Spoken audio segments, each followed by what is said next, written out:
नाले वारी इनकलाबी शायर डॉक्टर आकाश अंसारी जी घरवारी जी वीडियो नवा सवाल उथारे छॾिया आहिनि। पंहिंजे जारी कयल बयान में हिन पंहिंजे पुट आकाश लतीफ़ के डॉक्टर आकाश अंसारी जे क़त्ल में मुलविस थियण बजाए कुछ ॿिया हथ मुलविस हुजण जा इम्कान ज़ाहिर करे छॾिया आहिनि। पंहिंजे वीडियो बयान में डॉक्टर आकाश अंसारी जी घरवारी इहो बि चयो आहे त संदसि घरवारे डॉक्टर आकाश अंसारी जे क़त्ल जी अणधुरी जांच कई वञे। हू कंहिंजो नालो नथी खणे पर संदसि पुट खे बेगुनाह फासाइण जी कोशिश कई वई आहे। डॉक्टर आकाश अंसारी जा असल कातिल ॻोल्हिया वञनि। हिन मुबैना जारी कयल वीडियो बयान में इएं बि चयो आहे त जेकॾहिं हू डॉक्टर आकाश अंसारी जे क़त्ल में मुलविस हुजे हा त जनाज़े में कॾहिं बि शिरकत न करे हा ऐं रिपोश थी वञे हा, पर हिन खे जनाज़े मां गिरफ़्तार कयो वियो आहे। हिन चयो त अॻी घरवारी जे विछोड़े मूं खे बेहाल करे छॾियो आहे, मथां वरी पुट खे गिरफ़्तार करे मुंहिंजी तकलीफ़ में वधीक इज़ाफ़ो कयो वियो आहे। हिन वधीक चयो त मुंहिंजे बचड़े खे बचाए वञे, छो त हिकु बचड़े जो दर्द हिकु माउ ई ॼाणे सघे थी। डॉक्टर आकाश अंसारी जी घरवारी जो अहिड़ो वीडियो बयान जारी थियण खां पोइ सभई सवाल कर खणण लॻा आहिनि। डॉक्टर आकाश जी वाइफ थी ॻाल्हायां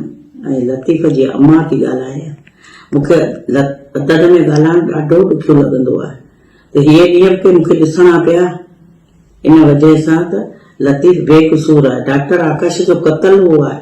लतीफ़ हिकिड़े जो इहो क़त्ल न आहे, शेर मुड़ुसु हो, बहादुर हो, उहो मुंहिंजो हीरो हो, पूरी दुनिया जो हीरो हो, पर मुंहिंजी दिलि जो हीरो हो। उहो मूंखां वियो, हुनजो दर्द मूंखे कोन हूंदो। ॿिए पासे मुंहिंजो बचड़ो हाणे मूंखे आकाश ॾिनो हो, आकाश जो पुटड़ो, असां ॿिन्ही जो बचड़ो, उन्हनि ते माण्हुनि ग़लति इल्ज़ाम लॻाया आहिनि त लतीफ़ क़त्ल कयो आहे। लतीफ़ क़त्ल कोन कयो, हुनजो असली कातिल ॻोल्ही। लतीफ़ खे ब्लैकमेल कयो त तुंहिंजी मंगेतर खे असीं खणाए जन्नत नालो आहे, हुनजी अहिड़ी हालत तुंहिंजे साम्हूं कंदासीं, तूं ॾिसंदे पोइ तोखे ख़बर पवंदी। त हुन ॻाल्हि ते हुनजी बेहद मोहबत हुन सां घणी आहे। 5 साल मंगनी खे थिया आहिनि, रोज़ ॻाल्हाईंदा आहिनि पाण में। उन वजह सां हुन इहा ॻाल्हि मञी आहे। हुन ते तशद्दुद ॾाढो थियो त पोइ हुन कोन ॻाल्हि मञी कि मूं पापा जो खून कोन कयो आहे, पर इन ॻाल्हि ते हुन मञियो आहे। पूरी ॻाल्हि ते हुनखे बचायो वञे, मुंहिंजे बचड़े खे।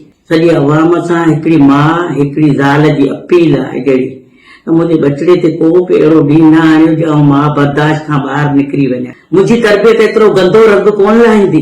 इहो ख़ुदा जे वास्ते चवां पई, सभिनि खे सम्झ में ॻाल्हि नथी अचे, पर कातिल असली ॻोल्हियो।